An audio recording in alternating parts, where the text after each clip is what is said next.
Magandang araw kaibigan! Tuloy po kayo sa Felicidad's Channel.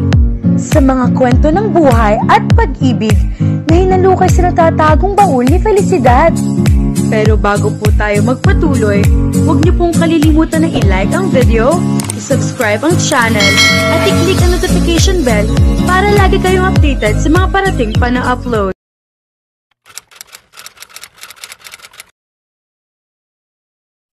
Pagpasok pa lamang ni Jade sa gate ng bahay ng mga Paskwa ay naramdaman kaagad niya ang pagsisikip ng kanyang dibdib. Kalungkutan ang agad na sumalubong sa kanya sa lugar na iyon na madaling ipaliwanag para sa mga nakakakilala sa mga Paskwa.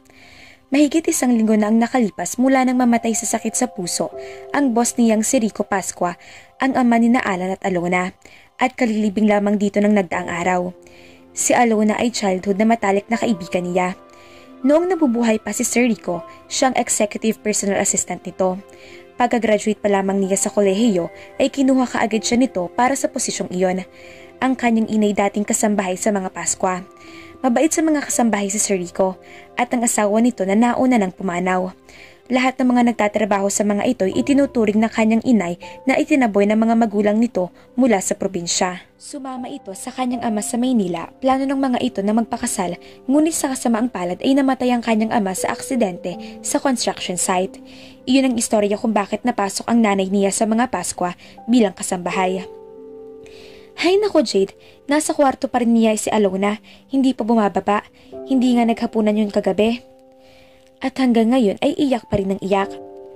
Doon ko na lang ho siya pupuntahan. Magpaakyat ho kayo ng almusal, Aling Betty.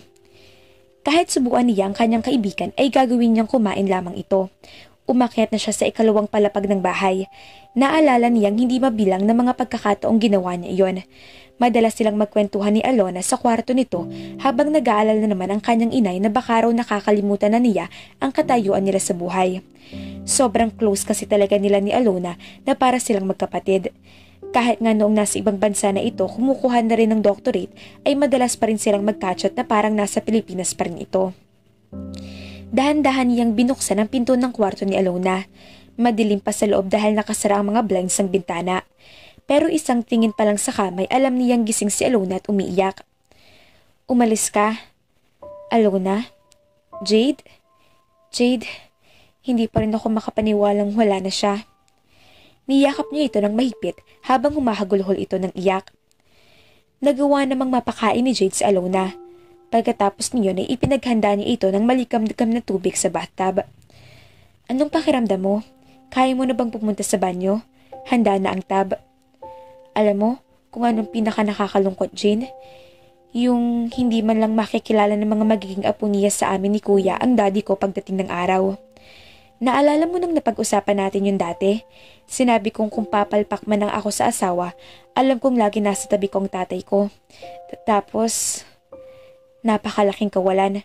Ang bata pa ni Daddy. Ilang libong beses ko nang itinanong sa sarili ko kung bakit nangyari kaagad ito. Ang akala ko matagal pa namin siyang makakasama. Naiintindihan kita. Noong buhay pa si Sir Rico, nagawa niyang makapunta para sa lahat. Ito ang taong napakamapagbigay.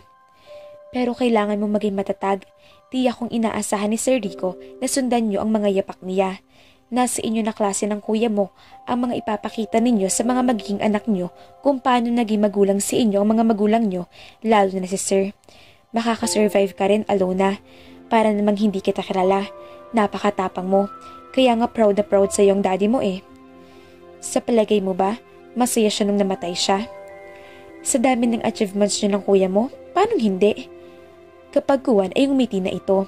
Napag-usapan din nila ang tungkol sa last will and testament ng ama. Alam mo, hindi pa rin ako makapaniwalang binigyan niya kami ni inay ng bahay at lupa at unlimited medical assistance para kay inay. Noong namatay si Sir Rico ay parehong nasa ibang bansa ang magkapatid. Kinailangan niyang patatagin ang sarili para maayos ang lahat ng mga kailangang ayusin para sa burol at libing. Noong dumating sina Alan at Alona, maayos na ang lahat pero kinailangan pa rin niyang maging matatag para sa mga ito, lalong-lalo na para kay Alona. Matagal na kayong gustong bigyan ni Daddy ng bahay pero nag-aalala siyang baka masaling ang pride mo. Tinatanggihan kasi niya ang kahit na anong nanggagaling mula sa pamilya nito na sa tingin niya ay sobra na para sa ordinaryong mga taong gaya nila ng inay niya. Iyon kasi ang turo ng kanyang ina. Ngayon, hindi na niya kailangan mag-alala kung may insulto ka o hindi dahil wala na siya. Kumusta siya? Napalingon si Jade sa pinanggalingan ng tinig na iyon. Kalalabas pa lamang niya ng kwarto ni Alona. Si Alan ang nagsalita. Bagong gising lang ito. Halata pa rin sa mukha nito ang pagod at puyat pero sa kabila niyon ay mababanaag pa rin ang kagapuhang taglay. Nakatulog na siya. Kailangan kitang makausap, Jade. Kung may panahon ka, sana ngayon na. Inaasahan ko na talagang kakausapin mo ko. Nakapag-breakfast ka na? Tumango siya. Oo. Kung ganon, punta na tayo sa study room. Sabay na sila nagtungo roon. Habang tahimik na naglalakad sa tabi nito, naisip niya kung gaano nakalaki ang ipinagbago ni Alan mula sa dating Alan na nakilala niya. Noon ay pilyo ito. Napakabipo at mapang-Alaska. Ngunit kailan ay kahit hindi niya ito alam kung anong magiging reaksyon niya rito kapag binibiro siya nito o nginingitian. Kabaliktaran kasi ng sobrang pagiging komportable niya kay Alona ang nararamdaman niya kay Alan. Sa tuwing makikita niya ito ay nagiging speechless siya kaya madalas ay umiiwas siya kaagad makita pa lang ito. Mabuti na nga lamang at na-overcome na niya iyon. Nagawa niya iyon sa paglalagay sa isip niya na gaya rin ito ng ama nito na hindi niya kailangang mailang. Sa paglipas ng panahon ay unti-unting naging seryoso si Alan. Naging responsable na ito sa harap ng mga expectations ng ama. Noon pa ay nilinaw na rito ng ama na pagdating ng tamang panahon ay ito nang magpapalakad ng negosyong binuhay at pinaghirapang paluguin ni Sir Rico. Bata pa si Alan, kakikitaan na ito na wala ring hahangarin kundi ang mapalago pa ang kumpanya. Isang matalinong estudyante. Sa kabila ng mga kalokohan nito noon ay nanatiling mataas ang mga grado nito sa eskwelahan. Kasalukuyan nagpapakadulubhasa ito sa isang kilalang business university sa Amerika nang biglangang mamatay si Sir Rico. Sa huling testamento ng ama, ipinahayag ng matanda ang kasiyahan nito sa pagkahanda ni Alan sa pagpalit dito. Sinabi rin nito sa parehong testamento ang kahilingan nito sa kanya na agapayan at suportahan niya si Alan gaya ng ginawa niyang pagsuporta at pag-aalaga rito bilang isang matapat na sekretarya. Iyon ang dahilan kung bakit inaasahan niyang sa lalong madaling panahon ay kakausapin siya ni Alan. Alam mo na siguro kung tungkol sa napag-uusapan natin. Oo. Hindi ko itatanggi na malaki ang may tutulong mo sa akin, Jade. Ikaw ang assistant ni Daddy at kasakasama niya sa business dealings niya. Inaamin kong mas gamay mong sistema ng kumpanya kaysa sa akin. Napakaraming bagay ang kailangan ko matutunan tungkol sa kumpanya ng aking ama. Hindi ko alam kung paano ko pagkakasyahin iyon sa maikling panahon ng pag-aaral. Baka sa huli mapagod ka na sa pagtuturo sa akin. Bakit mo naman naisip iyan? Alam ko namang sobrang loyal mo kay Daddy kaya gagawin mo ang lahat ng hiling niya kahit hindi mo yun gustong gawin. Bakit mo naman hindi ko gustuhin? Natigilan siya, maliban na lang kung ito ang may ayaw sa kanya. Gusto mo ba talaga magtrabaho sa akin? Opo, sir. Maliban na lang kung may iniisip kang iba. Wala. Wala akong ibang iniisip. Gusto ko lang ipaalala sa'yo na hindi ako katulad ni Daddy, na at is ka sa kanya. Gusto ko lang linawin kung talaga bang willing ka magtrabaho para sa akin, Jade. At kung sakaling may gusto kang sabihin sa akin, reklamo sa attitude ko o kaya preference ko mo sa trabaho.